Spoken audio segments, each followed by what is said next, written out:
안녕하세요. 주상대 수학 9주차 강의를 시작하겠습니다. 9주차부터는 체와 관련된 일반적인 이론들과 방정식의 근해 공식의 존재성과 관련되어 있는 기초적인 정리들을 만들어 나가려고 합니다. 이에 9주차에서는 정역으로부터 나오는 확대체, 그리고 일반적으로 유한차원 벡터 스페이스로부터 나오는 확대체에 대해서 다뤄보려고 합니다. 첫 시간으로 정역의 분수체에 대한 게 오늘 얘기입니다. 지난 시간에 했던 얘기를 리뷰해 보면요. 먼저 유클리드 정역을 했었죠.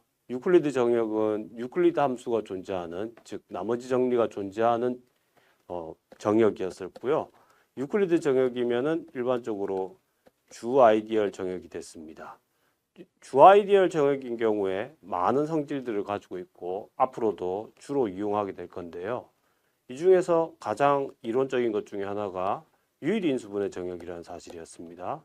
이것은 기본적으로 정수한이 가지고 있는 성질들을 일반적인 한에 적용시켜 보는 것이고, 그 중에 가장 간단한 예가 필드 위에 있는 다항식환이 가장 간단한 예의 ED, 유클리드 정역이었습니다. 그 다음 배웠었던 얘기는요. 이것도 마찬가지로 지금부터 우리 논의에서 자주 사용되게 될 것 중에 하나인데, 다항식환, 체위의 다항식환 안에 다항식이 있을 때 이 다항식이 기하인지 가약인지에 대한 문제들을 생각해 보았습니다. 가약이란 쉽게 말하면 fx를 1차 이상의 다항식으로 분해할 수 있을 때 가약이라고 했었죠. 특별히 체 F가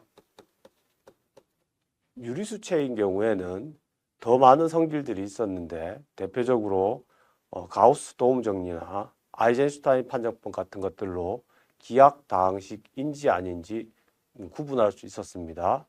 앞으로도 계속 사용될 얘기들이기 때문에 복습이 필요한 내용 중에 하나입니다. 예, 오늘 이 시간에는 정수한이 가지고 있었던 성질, 정수한은 ED였었죠. ED가 가지고 있는 성질로부터 유리수를 만드는 과정을 일반적으로 정역에서 한번, 소위 말해서 정역의 분수체라고 하거든요. 대응되는 게 정역의 분수체를 만드는 과정을 정수에서 유리수 만드는 과정을 일반화시켜서 한번 논의해 보도록 하겠습니다. 두 번째는 이렇게 만들어지는 분수체들 중에서 가장 전형적인 분수체 몇 가지를 제시할 건데요.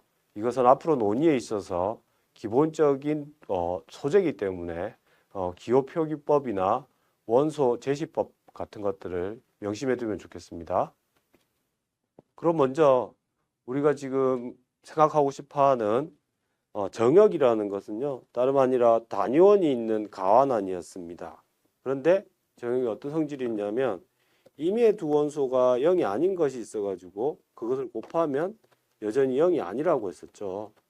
말을 달리하자면 AC는 BC이고 C가 0이 아니면 소위 말해서 소약 법칙이 적용되는 이러한 환을 정역이라고 했습니다. 물론 단위원이 있고 가환입니다. 대표적인 예가 정수환이겠죠. 정수환인 경우에 여러분들이 근본적으로 가지고 있는 질문 중에 아마도 초등학교에서 배웠던 얘기일 거예요. 2x는 4다. 이 방정식을 정수환에서 생각하면 소약 법칙이 성립하기 때문에 양변의 2를 나누면 x는 2다 라고 이렇게 소약 법칙을 적용할 수 있습니다. 마찬가지로 9x는 18이다 이러면 양변의 9를 나누어서 x는 2라고 결론 내릴 수 있습니다. 그런데 만약에 3x는 7이다 와 같은 정수안에서의 방정식을 생각하면 아쉽게도 이 경우에는 x가 정수가 아닙니다. 우리가 이럴 때 이 정수환보다 더 큰 환을 생각하여 해가 있도록 만들 수 있습니다. 정확하게 분수식의 개념을 생각해서 3분의 7이라고 하여 이 방정식을 어디로 확장하는 거죠? 유리수체로 확장해서 생각하는 거죠. 바로 이 과정에서 제가 아직 유리수체를 만들지 않았다고 했을 때 이 정수환으로부터 유리수체를 구성하는 요령이 오늘 주된 얘기 중에 하나겠습니다. 이러한 논의들은 사실은 포항관계에 의해서 진행되는 것들인데요. 뭐 가령 예를 들어서 정수에서 유리수로 갔었고요. 우리는 이미 알고 있기를 유리수에서 실수로 확장되어 갔어요. 뿐만 아니라 실수에서 복소수로 나아가는 과정이 있었죠. 이 과정 중에서 여기에서 이렇게 넘어가는 과정은 x제곱은 마이너스 1인 방정식을 푸는 데 있어서 결정적인 확장이었었고요. 아까도 말씀드렸듯이 정수환에서 유리수체로 가는 과정은 소위 말해서 분수식 같은 것들을 생각하고자 할 때 그러했습니다. 물론 이 부분은 일반적으로 해석학에서 다루는 얘기들로서 일반적으로 우리 대수에서 논의하는 대상들을 뛰어넘는 부분들이 있습니다. 실수를 구성하는 방법이겠죠. 이 어떤 과정들 속에서도 기존의 체계를 부정하고 얘기할 수 있느냐라고 하는 게 핵심적인 얘기였었고요. 즉 다시 말하자면 기존의 사칙 연산들이 있습니다. 정수에서 더하기하고 곱하기가 있는데 이것을 유리수로 이해하였을 때도 같은 더하기와 곱하기로 간주할 수 있는지가 쟁점이었습니다. 그런데 놀랍게도 항상 그런 원리로 정수로부터 복소수를 만들 수 있다는 것이 우리가 과거 학습해오던 얘기들이고 이러한 말들을 한마디로 형식 부력의 원리라고 했습니다. 지금 이 시간에는 정역에 대하여 새로운 환을 만듭니다. 정확히 말하면 새로운 체를 만들겠습니다. 즉 다시 말하자면 0이 아닌 모든 원소가 여건이 존재하도록 만들겠습니다. 그런 체를 만드는 것이 기존에 있던 정역의 연산 규칙을 모순되지 않도록 할 수 있다는 것이 주된 내용이 되겠습니다. 예, 그럼 먼저 주어진 정역이 있고요. 정역에 동치관계를 주겠습니다. 이와 같은 방법으로 만듭니다. 곱집합을 생각하는데요. 곱집합이라고 하는 것은 연산구조는 없습니다. 집합으로서 곱집합을 생각하는데 X축 역할을 하는 데는 R 전체고요.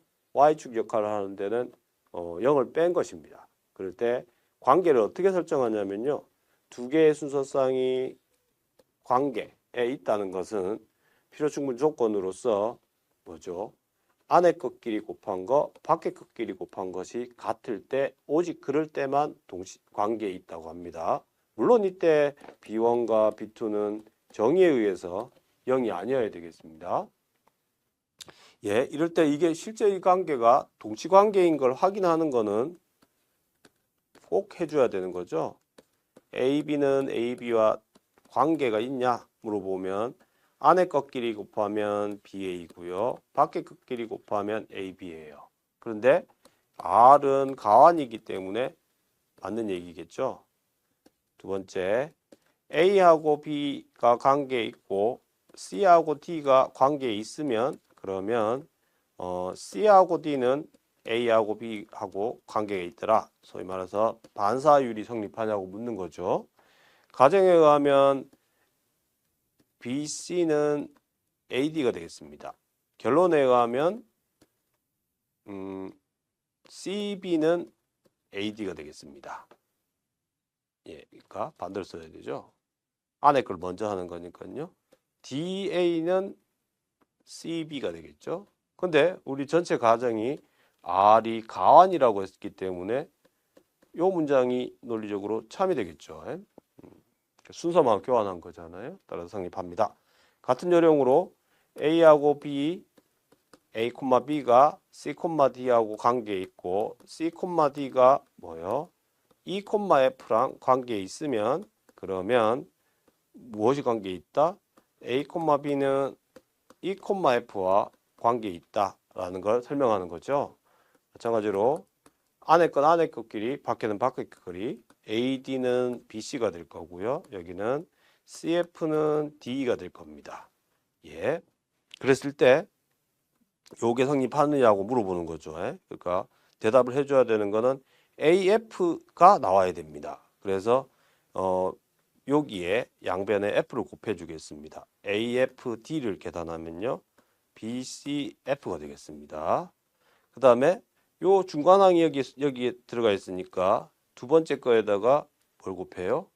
B를 곱하겠습니다. 그러면 BCF는 BDE가 되겠습니다. 그랬을 때 핵심이 이거죠. 자, AFD와 BDE가 같은데요. 물론 이건 가완이기 때문에 BED가 같습니다. 그런데 지금 내 대전제 중에 하나는 무엇이었냐면 이거였습니다. B나 D는 모두 다 0이 아니었었죠. 그러니까 두 번째 순서상에서 가지고 온 건 0이 아닌 것에서 가지고 왔습니다. 따라서 정역이기 때문에 소약 법칙이 성립하여 AF는 B가 되겠습니다. 이것을 다시 해석하면 여기에서 밖에 것끼리 곱한 것과 안의 순서상끼리 곱한 것, 안쪽 부분을 곱한 것이 같기 때문에 따라서 추이율도 성립한다고 하겠습니다. 이로써 이 곱집합에 이와 같이 주어진 관계가 단순한 관계가 아니라 동치 관계라는 걸 지금 우리가 확인했습니다. 이로부터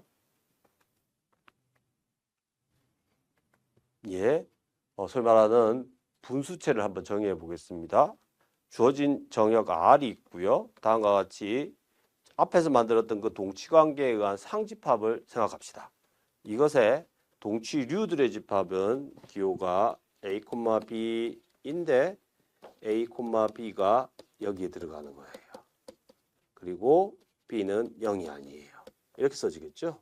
그럴 때 이 집합의 기호를 소위 말해서 fractional field에서 가져와 가지고요. FR이라고 쓰는데요. 이럴 때 이것은 실제로 덧셈과 곱셈이 있는 환이 됩니다.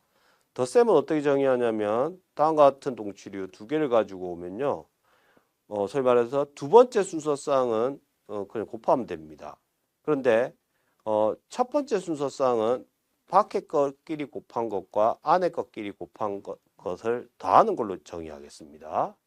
두 번째, 두 개의 원소에 대한 곱셈을 정의해 주는데 그 곱셈은 오히려 쉽습니다. 어떻게 정의하냐면 첫 번째 거는 첫 번째 것끼리 곱한 걸 첫 번째 순서쌍으로 두고요.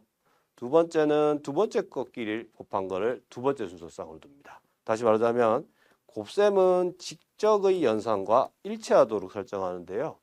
덧셈의 연산이 다음과 같이 소위 말해서 앞쪽 순서쌍에 해당되는 부분이 조금 조심을 해줘야 됩니다. 이럴 때 이것은 체가 된다고 합니다. 뿐만 아니라 다음과 같은 함수 원소 R을 줬을 때 그 함수 값을 어떤 동치류에 주냐면 R,1로 대응시키는 그런 동치류의 함수 값으로 줍니다. 그럴 때 이것은 매장사상입니다. 매장사상의 뜻이 뭐였냐면 1대1이면서 동시에 뭐였었죠? 환준 동영사상인 거죠. 예.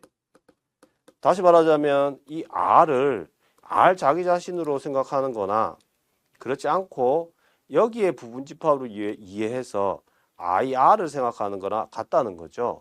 그러니까 제1동형정리에 따르자면 물론 확인해야 되겠지만 커널 오브 I가 0인 게 확인이 됩니다. 따라서 R은 제1동형정리에 의해서 이미지 오브 I와 같고 이미지 오브 I는 물론 정의에 의해 FR의 원소입니다. 이로써 이 R 정역은 이렇게 생긴 소위 말하는 분수체의 부분환으로 인식할 수 있습니다. 이 부분이 바로 형식 불역의 원리입니다. 그럼 차차히 주요 내용들 중에 몇 가지를 증명을 한번 해볼까요? 예, 먼저 뭐니 해도 곱셈끼리의 연산, 덧셈끼리의 연산에 대한 거는 직접 확인해 보시면 되는데 분배 법칙 같은 경우에는 결정적으로 한 번쯤은 논의를 해줘야겠죠. A1, B1이 있고요. 그러니까 이렇게 A2, B2가 있어요. 이렇게. 그다음에 A3, B3가 있어요. 그럴 때 내가 확인했으면 하는 얘기는 이거죠. A1, B1의 이것과 이거요. A2, B2 이것 더하기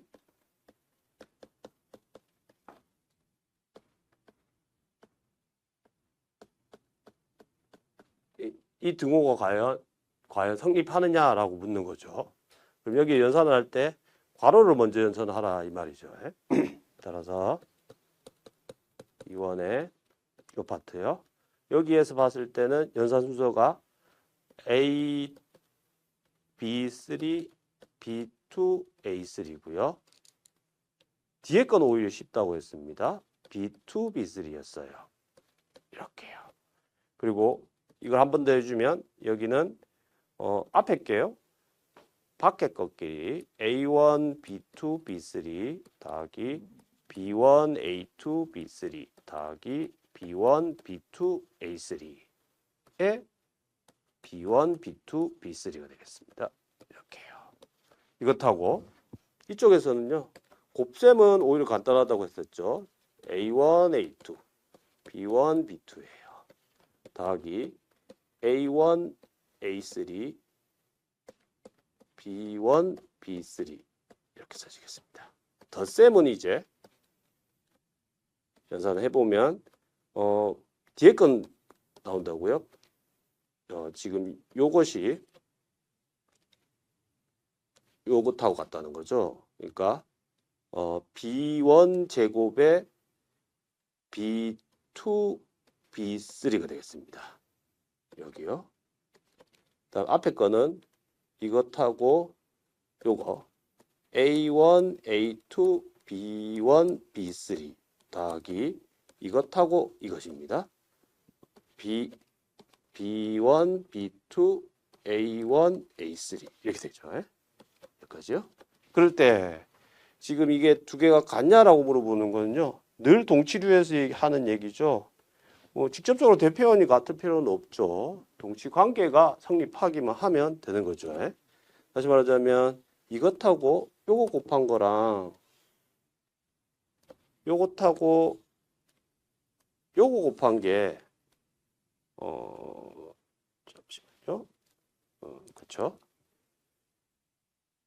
예, 여기서요. 예, 이렇게 곱한 거요. 예, 항이 하나 모자라네요. 다시 한번 점검하겠습니다. 이렇게 될 거고요. 이거에 대해서 여기가 곱셈이네요. 죄송합니다. 여기가 곱셈이네요. 그래서 여기가 A1, A2, B3, A1, B2, A3 이렇게 써야겠죠. 다시 한 번 더. 근데 이 동치관계에 의한 동치류하고 요것하고 완전히 대표원이 같을 필요는 없다는 얘기죠. 지금 원하는 상황은 뭐냐면 동치류로서, 그러니까 대표원은 어떤 걸 선택해도 되니까 이 동치관계가 있는지만 확인해 주면 되겠습니다. 그래서 여기 유심히 보시면 B1, B2, B3가 있고요. 여기에 보시면 B1, B2, B3가 있어요. 이렇게 곱하면요. 안에 것끼리. 그러니까 A1, A2, B1 제곱 B2, B3 제곱이에요. 그 다음에 더하기 여기요. B1 제곱 B2 제곱에 A1, A3 이렇게 주어지죠. 밖에 건 보시면 자, 좀 길긴 한데요. A1, A2, B1 지금 요거랑 요거 곱하고 있습니다. B1 제곱 B2, B3 제곱 더하기 요거랑 요거 곱하고 있습니다. A1, A2, A3에 B2 제곱, B1 제곱, B3 이렇게 되겠습니다. 그러면 교환법칙이 다 성립하니까요. 실제로 요거랑 같은 거네요. 그리고 요거랑 같은 거네요. 예. 그러므로 따라서 분배법칙이 성립한다고 얘기할 수 있겠습니다. 두 번째는요. 항등원에 대한 얘기인데요. 항등원은 어떤 덧셈에 대한 항등원이죠. 이건 선언을 해주면 되는 거겠죠. 그러니까 뭐죠? A, B가 있는데 어떤 걸 더하냐면 이렇게 더해 보겠습니다. 이렇게요. 그러면 요령이 뭐냐면 밖에 것끼리 A 더하기 0 곱하기 b의 밑에 소위 말하는 b는 1이니까 이거예요. 따라서 a, b예요. 가완이기 때문에 반대로 성립하겠죠. 따라서 뭐다? 0,1이 덧셈에 대한 항등원이 되겠습니다. 같은 요령으로 곱셈은 오히려 쉽죠. 직접하고 같기 때문에요. a, b에 뭐요? 1,1이라고 쓸까요? 성분끼리 곱하는 거니까요. 그러면 a, b가 되겠습니다. 따라서 이것이 곱셈에 대한 항등원이 되겠습니다. 그러면 당장 묻게 되는 게 바로 요 한에 대해서 단원군을 생각하라고 얘기하는 거였죠. 무슨 얘기인고 하니 어떤 a, b를 대표원으로 하는 원소를 가지고 오고 그 다음에 아까 곱셈에 대한 단위원이요. 1,1 죄송합니다. 에 대하여 어떤 x, y를 생각하는데 such that 하기를 1,1이 되도록 하는 것이죠. 이것은 이미 가정에 의해서 b는 0이 아닙니다. 그랬을 때 정확하게 뭐라고 얘기할 수 있다고요? 이 x, y를 뭘로 선택하면 1이 되게끔 할 수 있느냐? 근데 이 곱셈이 뭐냐면 성분끼리 곱하면 돼요. 이렇게요. 그래서 이것이 이거와 같은 거예요. 정확히 이것이 이게 된다는 뜻이 아니죠.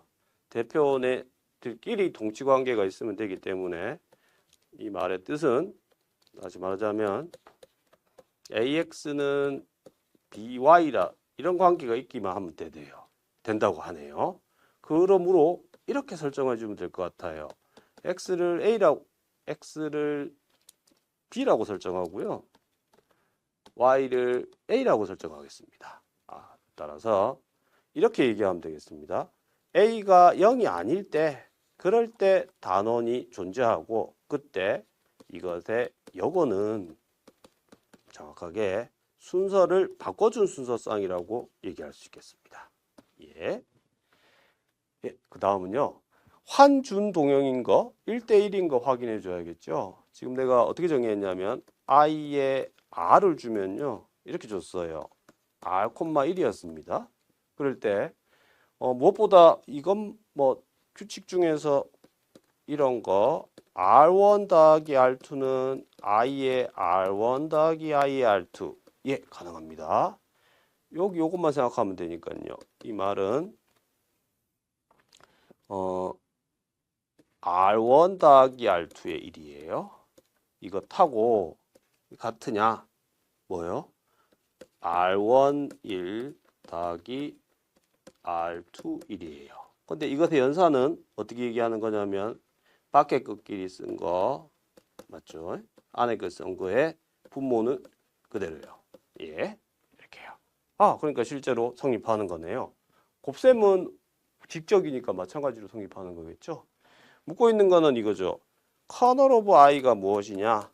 즉 다시 말하자면 r인데 r인데 such that 어떤 거냐면 ir이 0이 되는 거예요.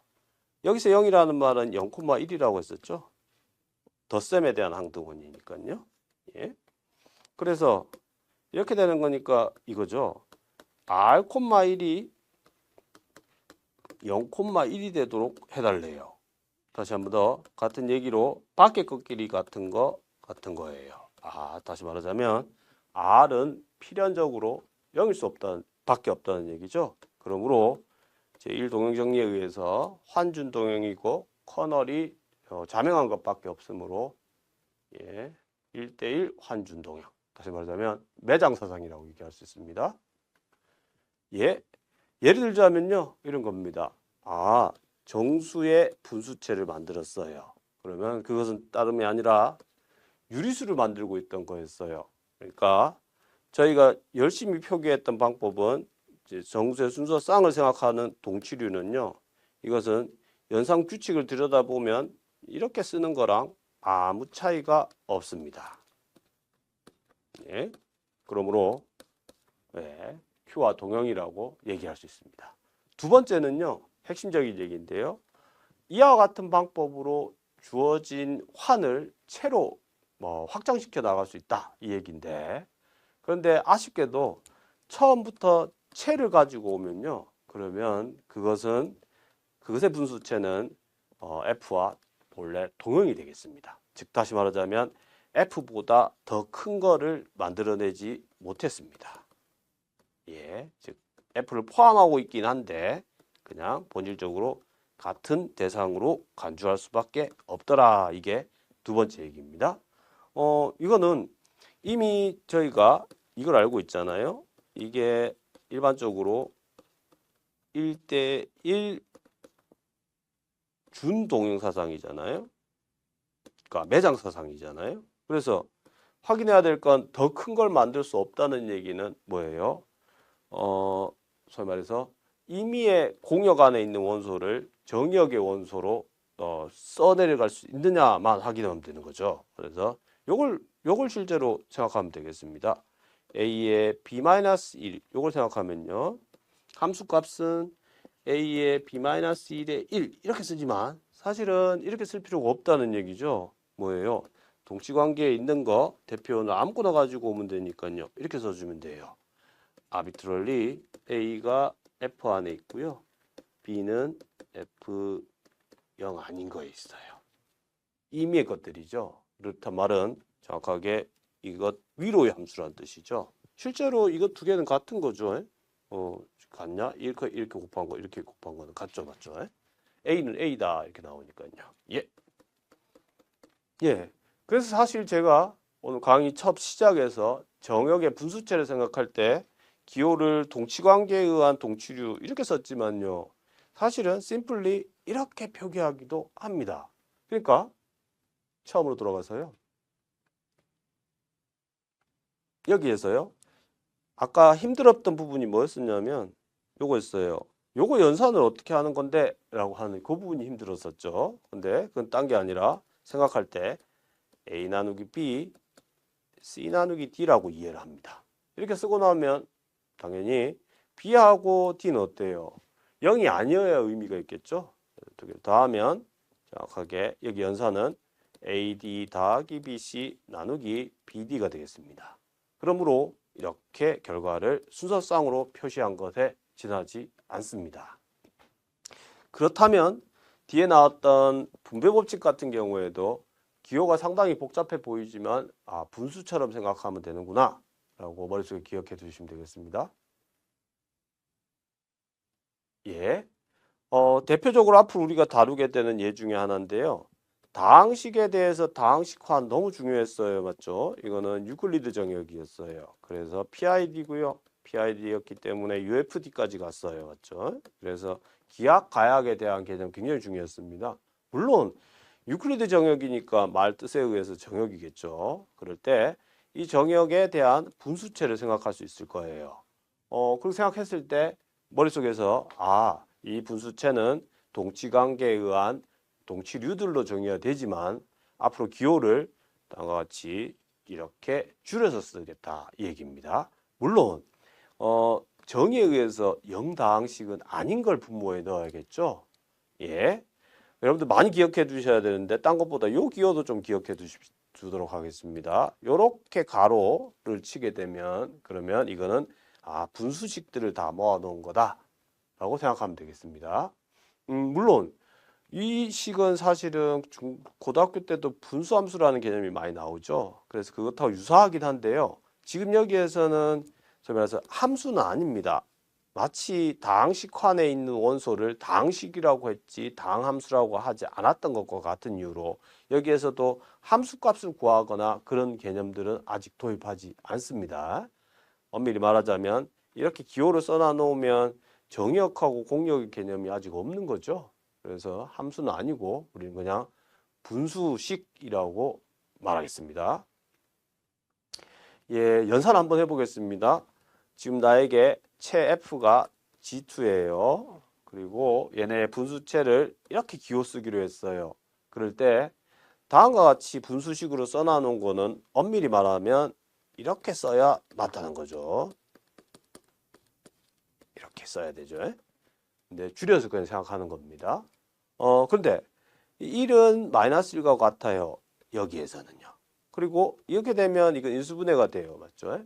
그랬을 때 이거는 소위 말해서 약분이 되죠. 정확히 말하면 이게 약분이라고 말하는 게 아니고요. 요 동치류에 의한 원소와 요 동치류에 의한 원소가 같다는 거죠. 그 같아지려면 나누기 1을 하면 이렇게 곱한 게 같으면 되겠죠. 맞습니다. 두 번째는 마찬가지로 분수식의 덧셈은 저희가 마찬가지로 정수환에서 하던 걸 그대로 적용하면 이렇게 계산 결과가 나온답니다. 예. 앞서도 언급했지만 다시 한번 강조드리겠습니다. 두 개의 분수식이 이렇게 있어요. 있을 때 이것이 분수식으로서는 두 개가 정확히 말하면 같습니다. 여기서 같다는 말은 이렇게 곱한 거나 이렇게 곱한 게 같죠.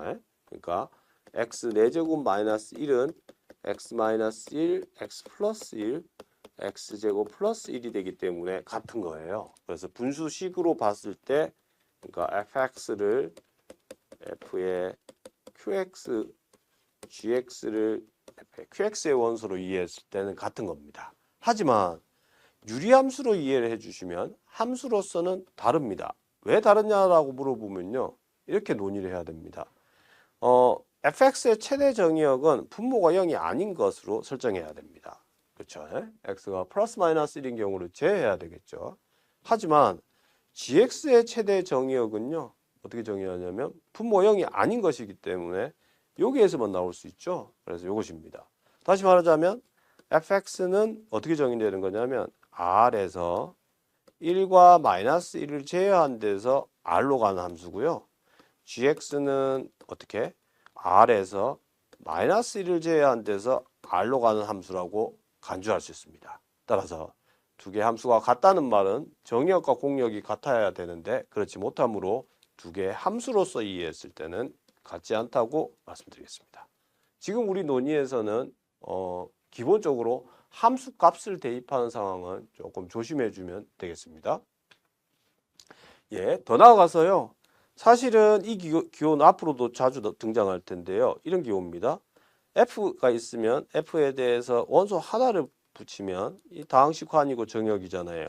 정역에 대해서 다시 변수 하나를 더 붙이면요. 여전히 정역이에요. 이렇게요. 다시 한 번 더 기호를 더 붙여서 변수를 3개를 썼어요. 여전히 이것도 정역이죠. 그러면 이 정역 R에 대해서 분수체를 생각할 수 있겠지요. 그랬을 때 정확히 그 분수체를 생각하는 방법은 뭐냐면 다름 아니라 x1과 x2와 x3에 대한 분수함수들을 만들어주면 되겠습니다. 귀납적으로 만들고 있는 것들이기 때문에 3개의 변수에 대한, 정확히 말하면 부정원에 대한 분수식을 만들면 됩니다. 왜냐하면 지금 이 fx1, x2, x3는 다름 아니라 처음부터 x1, x2, x3를 한꺼번에 생각해 주는 거랑 같거든요. 그러므로 이것에 대해서 분수체를 생각하는 것은 다름 아니라 이와 같이 이렇게 써집니다. 이때 명심하셔야 될 거는 분모는 함수 값을 구해서 0이 아닌 게 아니고요. 다항식으로서 0다항식이 아니기만 하면 됩니다. 앞서도 언급한 경우처럼요. 그랬을 때 이것의 기호를 이와 같이 이런 모든 분수식들을 다 모아놓은 것을 가로로 써가지고 f의 x1, x2, x3 이렇게 소가로 표시를 하겠습니다. 예, 이번 시간에는 우리가 정역의 특징을 이용해서 채를 사실 구성한 거죠. 뭐냐면 서약법칙이 성립한다는 사실들 때문에 뭐예요? 순서상 위에 동치관계를 줘서 분수체를 만들어 봤어요. 두 번째는 가장 대표적인 이그젬플인데 주어진 채 위에 다항식 환이 정역인데 그 정역에 대해서 뭐예요? 다항식 환의 분수체예요. 다시 말하자면 분수식들의 채를 하나 만들어 봤습니다.